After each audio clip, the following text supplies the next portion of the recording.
প্ৰথমতে মই অসমবাসী ৰাইজক মই বহুত বহুত ধন্যবাদ জ্ঞাপন কৰিছোঁ। গোটেই অসমৰ মানুহখিনিয়ে আমাৰ ঘৰখনৰ প্ৰতি মোৰ প্ৰতি মোৰ ভনীৰ প্ৰতি যিখিনি শ্ৰদ্ধা জনাইছে, যিখিনি সন্মান জনাইছে, তাৰ বাবে আমি আমাৰ পৰিয়ালটোৱে চিৰঋণী হৈ ৰ'ম। আৰু অসমবাসীৰ মৰমখিনি আমি কেতিয়াও নাপাহৰোঁ, তেখেতসকলে জনোৱা শ্ৰদ্ধাখিনি আমি কেতিয়াও নাপাহৰোঁ। এটাই বিচাৰোঁ, তেখেতসকলে যাতে চিৰদিন মোৰ ভণ্টিক তেনেদৰে আশীৰ্বাদ কৰে, তাই য'তে থাকে ভালে থাকক, সুখত থাকক। আৰু আমিও বিচাৰোঁ তাই য'তে আছে সুখত থাকক। সেইখিনি কৈ মই আজি এই অনুষ্ঠানটিত যিমানখিনি মানুহ উপস্থিত হৈছে, যিমানখিনি ৰাইজ উপস্থিত হৈছে, তেখেতসকলক মই শ্ৰদ্ধাঞ্জলি জনাইছোঁ। আৰু বহুত মানুহ আহিব পৰা নাই, গতিকে যিসকল মানুহে আহিব পৰা নাই তেখেতসকলেও মোক ফোনযোগে খবৰ লৈছে এই অনুষ্ঠানটোৰ বিষয়ে।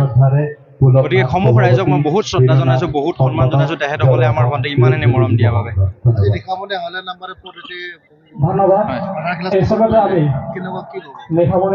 আচলতে সেই ৰাস্তাটো আজি আমি জন্মৰ পৰাই সেই ৰাস্তাটো কোনোদিন হোৱা নাই তাৰমানে। আৰু ৰাস্তাটো তেনেকৈ আছিলে, কিন্তু মোৰ ভণ্টিৰ সপোন আছিলে আৰু যে সেই ৰাস্তাটো পকী কৰিব তাই।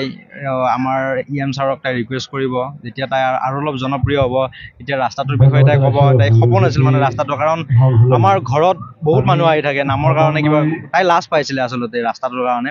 গতিকে সেই ৰাস্তাটো বনোৱাৰ তাইৰ বহুত সপোন আছিল, আৰু সেই কথাটো আমাৰ EM ছাৰে গম পাইছে, হাগ্ৰামা মহিলাৰী ছাৰে গম পালে কথাটো।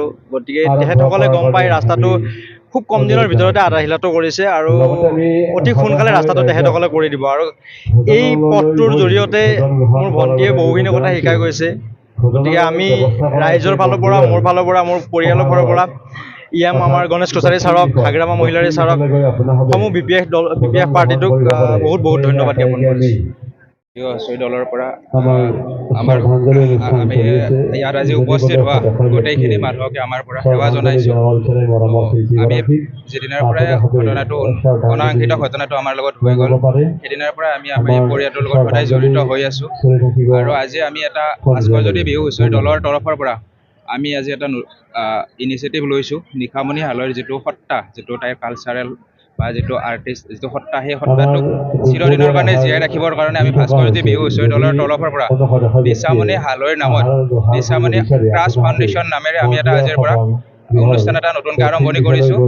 আৰু এই ফাউণ্ডেশ্যনটোত ভৱিষ্যতে আমাৰ ভাস্কৰজ্যোতি বিহু হুঁচৰি দল আৰু আমাৰ হাৰিভাঙা গাঁৱৰ গোটেই যিখিনি অনুষ্ঠান আছে, সেই অনুষ্ঠানৰ পৰা বা ভাস্কৰজ্যোতি বিহু হুঁচৰি দলে ভৱিষ্যতে যিখিনি অনুষ্ঠান পৰিৱেশন কৰিব বা এনেকুৱা হ'ব, তাৰ পৰা এটা শতাংশ এই নিশামণি হালৈ ট্ৰাষ্ট ফাউণ্ডেশ্যনটোৰ কাৰণে এটা যাব। তো তাইৰ যিটো সত্তা, সেই সত্তাটোক আমি চিৰদিন জীয়াই ৰাখিবৰ কাৰণে এইটো এটা কৰিছোঁ। আৰু এটা অ'পেন ট্ৰাষ্ট ফাউণ্ডেশ্যন হ'ব, তাত কোনোবা যদি বিশেষ ব্যক্তিও হয়, কোনোবা সহায় কৰিলে কৰিব পাৰিব।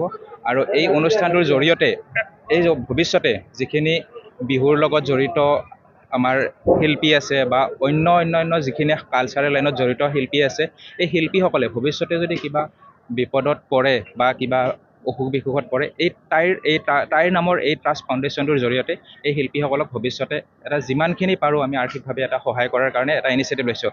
আৰু মই ভাবোঁ যে এনেকুৱা এটা অনুষ্ঠানৰ জৰিয়তে আমি নিশামণি হালৈৰ যিটো সত্তা আছিলে, তাই এটা যি এই গোটেই অঞ্চলৰে, গোটেই অসমখনৰ কাৰণে এটা অনুষ্ঠান আছিলে, এই অনুষ্ঠানটোক আমি চিৰদিনৰ কাৰণে চাগে জীয়াই ৰাখিব পাৰিম।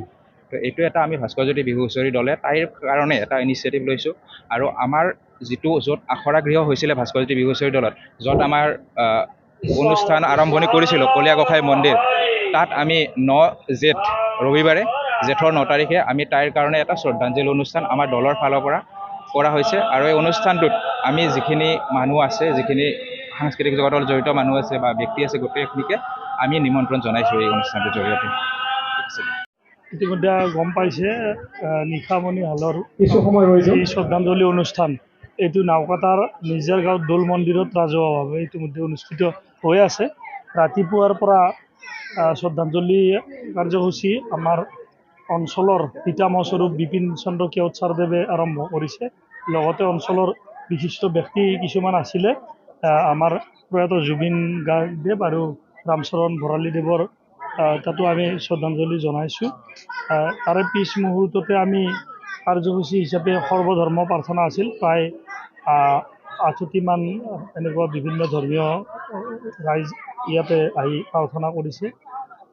তাৰে পিছতে আমি আমাৰ স্মৃতিগ্ৰন্থ উন্মোচন কাৰ্যসূচী আছে আৰু নিশামণি হালৈ যিটো পথ আমাৰ শ্ৰদ্ধাৰ গণেশ কছাৰীদেৱে ঘোষণা কৰিছিল এইটো মধ্যে আজি শিলান্যাস হৈ গ'ল আৰু এতিয়া বিভিন্ন দল সংগঠনে আহি মানে যি শোকবাৰ্তা ইতিমধ্যে আগতেও বহুতে শোকবাৰ্তা দিছিলে পৰিয়ালবৰ্গক আৰু আজিও 10-15টামান দল সংগঠনে আহি দিছে শোকপ্ৰস্তাৱ। তাৰে পিছত সমন্বয় নাগাৰা নাম দল আছে আৰু আয়তীসকলৰো নাম প্ৰসংগ হৈছিল। বিহু গাই ইতিমধ্যে বিহু যিবিলাক দলৰ মাজৰ পৰা তেওঁলোকে শ্ৰদ্ধাঞ্জলি দিলে। এতিয়া ৰাইজৰ কাৰণে আমি দুপৰীয়াৰ আহাৰৰ ব্যৱস্থা কৰিছিলোঁ, আহাৰো দি থকা হৈছে। তাৰে পিছ মুহূৰ্তত এটা নাগাৰা নাম দলেও শেষত নাম পৰিৱেশন কৰিব। এই অনুষ্ঠানটোত আমি যিভাৱে মানে আশা কৰিছিলোঁ ৰাইজৰ সহযোগিতা পাইছোঁ, কিন্তু আমি আটাইখিনি ৰাইজৰ কাৰণে দুপৰীয়াৰ আহাৰৰ ব্যৱস্থা কৰিছোঁ। কিছু সংখ্যকে আহি পেলাই আহাৰ গ্ৰহণ কৰিব টান পালে নেকি, অলপ গৈছে মাত দি পেলাই। ঠিক এইখিনিয়ে আমাৰ সভাপতি মহোদয় দুআষাৰমান ক'ব।